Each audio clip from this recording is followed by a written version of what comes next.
कल के वीडियो में हम लोग भारत की नदी से संबंधित कुछ बातों को पढ़ चुके हैं, जिसमें से हम लोग पढ़ चुके हैं हिमालय अपवातंत्र को लेकर। आज हम लोग पढ़ेंगे प्रायद्वीपीय अपवातंत्र को लेकर। तो चलिए शुरू करते हैं प्रायद्वीपीय अपवातंत्र। देखिए, इस प्रायद्वीपीय अपवातंत्र को भी हम लोग दो भागों में बांट सकते हैं। एक अरब सागर की ओर गिरने वाली नदी, एक हो जाएगी बंगाल की खाड़ी की ओर गिरने वाली नदी।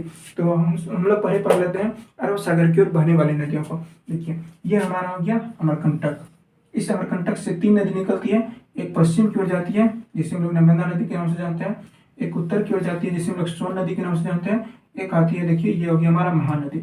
इस सोन नदी की बात करें तो यह सोन नदी जो है गंगा की सहायक नदी है, और उत्तर की ओर बहने वाली एकमात्र नदी कौन सी है, तो सोन नदी हो जाएगी।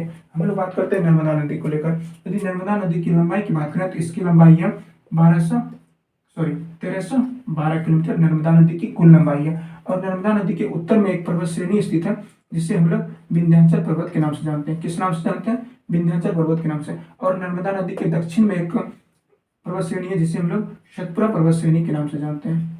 किस नाम से जानते हैं? सतपुड़ा पर्वत श्रेणी के नाम से जानते हैं। तो कई बार क्वेश्चन पूछा क्या है कि नर्मदा नदी किन दो पर्वत श्रेणियों से होकर गुजरती है, तो एक हो जाएगी विंध्याचल पर्वत श्रेणी, एक हो जाएगी सतपुड़ा पर्वत श्रेणी। ये दोनों पर्वत श्रेणी के बीच से होकर गुजरती है। और ये नर्मदा नदी जो है ये मध्य प्रदेश की सबसे लंबी नदी है। देखिए, ये हमारा हो जाएगा मध्य प्रदेश।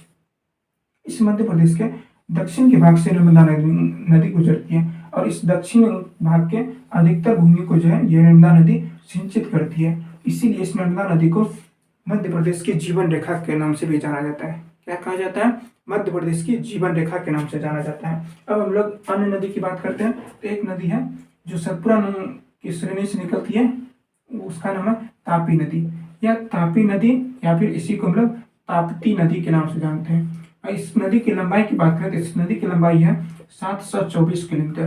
कितनी है? 724 किलोमीटर। अब हम लोग एक अन्य नदी की बात कर लेते हैं। देखिए, इस विंध्याचल पर्वत श्रेणी से ही एक नदी निकलती है जिसे हम लोग माही नदी के नाम से जानते हैं। देखिए, ये हमारा है माही नदी। इस माही नदी के सबसे प्रमुख बातों को लेकर यदि बात करें तो यह माही नदी जो है भारत के बीचों बीच गुजरने वाली रेखा जो है कर्क रेखा है। इस कर्क रेखा को दो बार काटती है। तो माही नदी जो है क्या करती है? कर्क रेखा को दो बार काटती है।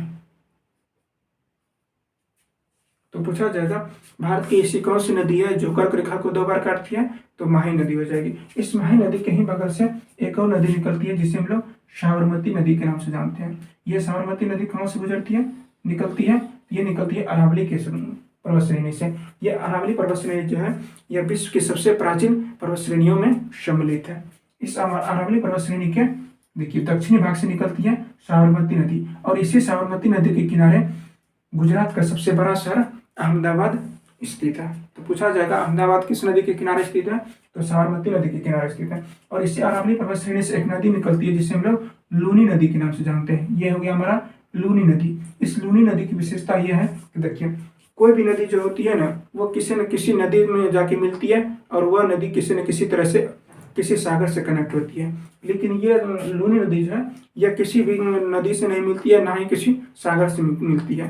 तो यह नदी जो है यह मैदानी भाग में ही जाके विलुप्त हो जाती है, जिससे यह अरावली पर्वत श्रेणी से निकलती है और यह कच्छ के मैदान में जाके समाप्त हो जाती है। और इसी लूनी नदी को जो है साल्ट रिवर के नाम से जानते हैं। किस नाम से जानते हैं? साल्ट रिवर कहा जाता है इस लूनी नदी को। यदि अरब सागर में गिरने वाली कुछ और नदी की बात कर रहे हैं तो गोवा में दो नदी है जिसे हम लोग मांडोवी नदी के नाम से जानते हैं तथा जुआरी नदी के नाम से जानते हैं। और यह जुआरी नदी जो है यह गोवा की सबसे लंबी नदी है। पूछा जाएगा गोवा की सबसे लंबी नदी, तो जुआरी नदी हो जाएगी। एक और नदी है यहाँ पर बहती है जिसे हम लोग पेरियार के नाम से जानते हैं। तो पेरियार नदी कहाँ बहती है, तो केरल में बहती है। तो यह पेरियार नदी भी अरब सागर में गिरती है। और अरब सागर में गिरने वाली कुछ नदियों को लेकर और नदी बात करें, ये देखिए, ये तापी नदी है, ये नर्मदा नदी है, और ये यहाँ पर जो बहती है गोवा में मांडोवी नदी। ये तीनों नदी जो है एस्चुरी का निर्माण करती है। किसका निर्माण करती है? एस्चुरी का निर्माण करती है। और अन्य जितनी भी नदी है जो बंगाल की खाड़ी में गिरती है वो सब किसका निर्माण करती है? डेल्टा का निर्माण करती है। किसका? डेल्टा का निर्माण करती है। तो ये हो गया हमारा अरब सागर की ओर गिरने वाली नदी। अब हम लोग बात कर लेते हैं बंगाल की खाड़ी की ओर गिरने वाली नदियों को लेकर। देखिए, महाराष्ट्र में स्थित है एक पहाड़ी है जिसे हम लोग त्रियंबक की पहाड़ी के नाम से जानते हैं। ये हमारा है त्रियंबक की पहाड़ी। इसी पहाड़ी से एक नदी निकलती है जिसे हम लोग गोदावरी नदी के नाम से जानते हैं। इस गोदावरी नदी की यदि लंबाई की बात करें तो इसकी लंबाई है 1465 किलोमीटर। कितनी है? 1465 किलोमीटर ये गोदावरी नदी। और इसे हम लोग किस और नाम से जानते हैं? यह दक्षिण भारत की सबसे लंबी नदी हो जाएगी। दक्षिण भारत की सबसे लंबी नदी गोदावरी नदी। और इसी गोदावरी नदी को बूढ़ी गंगा के नाम से जानते हैं। किस नाम से जानते हैं? बूढ़ी गंगा के नाम से जानते हैं। या फिर इसी को हम लोग वृद्ध गंगा के नाम से जानते हैं। और दक्षिण की गंगा के नाम से भी इसी को जानते हैं। किस नाम से? दक्षिण की गंगा। ये हो जाएगी गोदावरी नदी। यदि गोदावरी नदी की कुछ सहायक नदी की बात करें तो एक हो जाएगी वैनगंगा, एक हो जाएगी पेनगंगा, एक हो जाएगी इंद्रावती नदी। कौन कौन सी हो जाएगी? वैनगंगा, पेनगंगा और इंद्रावती नदी। ये जो है गोदावरी नदी की सहायक नदी हो जाएगी। अब हम लोग बात करते हैं, यहाँ पर देखिए महाराष्ट्र में एक पहाड़ी स्थित है जिसे हम लोग महाबलेश्वर के नाम से जानते हैं। इसी महाबलेश्वर से एक नदी निकलती है जिसे हम लोग कृष्णा नदी के नाम से जानते हैं। और इस कृष्णा नदी की यदि लंबाई की बात करें तो इसकी लंबाई है 1400 किलोमीटर। तो 1400 किलोमीटर होने के कारण यह जो है दक्षिण भारत की दूसरी सबसे लंबी नदी हो जाएगी। कृष्णा नदी कौन सी सबसे लंबी नदी? दक्षिण भारत की दूसरी सबसे लंबी नदी हो जाएगी कृष्णा नदी। यदि कृष्णा नदी की कुछ सहायक नदियों की यदि बात करें तो एक हो जाएगी, देखिए यहाँ हो जाएगी एक वैनगंगा, दूध गंगा, इधर से देखिए एक हो जाएगी भीमा नदी, एक हो जाएगी तुंगभद्रा नदी, यहाँ पर हो जाएगी एक मूसी नदी। मूसी नदी के किनारे ही एक शहर स्थित है हैदराबाद। कौन सा शहर स्थित है? हैदराबाद। तो कई बार पूछा गया क्वेश्चन है कि हैदराबाद किस नदी के किनारे स्थित है? मूसी नदी के किनारे स्थित है। अब हम लोग बात करते हैं, देखिए कर्नाटक में एक पहाड़ी है जिसे हम लोग ब्रह्मगिरी के नाम से जानते हैं। इसी ब्रह्मगिरी से जो है एक नदी निकलती है जिसे हम लोग कावेरी नदी के नाम से जानते हैं। यह कावेरी नदी जो है इसे दक्षिण भारत की गंगा के नाम से जानते हैं। किस नाम से जानते हैं? दक्षिण भारत की गंगा के नाम से जानते हैं। और इसकी यदि प्रमुख सहायक नदी की बात करें तो अमरावती इसकी प्रमुख सहायक नदी है। कौन सी नदी? अमरावती। देखिए यदि कृष्णा नदी की फिर से यदि बात करें, कृष्णा नदी का एक जल विवाद चलता है। कौन सा? जल विवाद। 1957 से ही इसका जल विवाद को लेकर चलता है 3 राज्यों में। देखिए ये नदी जो है निकलती कहाँ से है? महाराष्ट्र से निकलती है, बीच में फिर कर्नाटक होते हुए कहाँ चली जाती है? आंध्र प्रदेश चली जाती है। तो पूछा जाएगा कृष्णा नदी का जो जल विवाद है किन किन राज्य से है? तो देखिए उसका महाराष्ट्र हो जाएगा,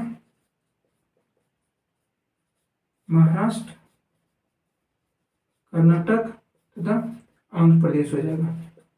तो कृष्णा नदी जल विवाद किसके किसके बीच है? महाराष्ट्र हो जाएगा, कर्नाटक हो जाएगा और आंध्र प्रदेश हो जाएगा कृष्णा नदी जल विवाद।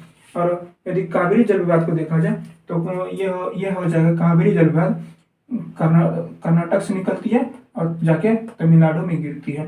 तो कर्नाटक और तमिलनाडु के बीच जो जल विवाद है किसको लेकर है? वह कावेरी नदी को लेकर है।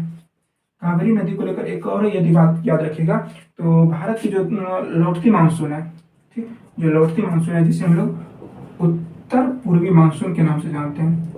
यह मानसून जो है यदि लौटती है तो यहाँ बंगाल की खाड़ी से तो पानी ग्रहण करती है, लेकिन यदि पूछा जाए किस नदी से जल ग्रहण करती है तो इसी कावेरी नदी से जल ग्रहण करती है। और लौटती मानसून से जो है ये तमिलनाडु में जो है इसी नदी से जल ग्रहण करने के कारण यह अत्यधिक बारिश देती है। अब यदि अन्य नदी की बात करें तो इस महानदी को लेकर बात कर लेते हैं, जो कहाँ जाके गिरती है? ये उड़ीसा के तट पर जाके बंगाल की खाड़ी में जाके गिरती है। यदि इस नदी की बात करें तो इस नदी पर एक बांध स्थित है जिसे हम लोग किस नाम से जानते हैं? तो हीराकुंड बांध के नाम से जानते हैं। किस नाम से? हीराकुंड। यह हीराकुंड बांध जो है यह भारत की सबसे लंबी बांध है। कैसी बांध है? भारत की सबसे लंबी बांध है। और इस महानदी की 2 सहायक नदी की बात करें तो एक है जोंक नदी, एक हो जाएगा तेल नदी। कौन कौन सी नदी? जोंक नदी और तेल नदी हो जाएगी इस महानदी की 2 नदियां। अब हम लोग एक और नदी की बात कर लेते हैं। देखिए झारखंड में स्थित है एक पठार जिसे हम लोग छोटा नागपुर के पठार के नाम से जानते हैं। इसी पठार से एक नदी निकलती है जिसे हम लोग दामोदर नदी के नाम से जानते हैं। और यह जो है हुगली नदी की सहायक नदी है दामोदर नदी। यह जो दामोदर नदी जो है वह छोटा नागपुर पठार को 2 बराबर भागों में विभाजित करती है। और इसी दामोदर नदी जो है अत्यधिक प्रदूषण के कारण इसे हम लोग जैविक मरुस्थल के नाम से जानते हैं। किस नाम से जानते हैं? जैविक मरुस्थल। क्यों जानते हैं? क्योंकि यह अत्यधिक प्रदूषित है। और यह जो दामोदर नदी है, जिस तरह से बिहार में कोसी नदी बाढ़ के लिए उत्तरदायी है, उसी तरह से यह दामोदर नदी जो है पश्चिम बंगाल में बाढ़ के लिए उत्तरदायी है। इसीलिए इस दामोदर नदी को बिहार का शोक कहा जाता है, सॉरी, बंगाल का शोक कहा जाता है। और बिहार का शोक किस नदी को कहा जाता है? तो कोसी नदी को कहा जाता है। तो ये था हमारा प्रायद्वीपीय भारत का अपवाद तंत्र।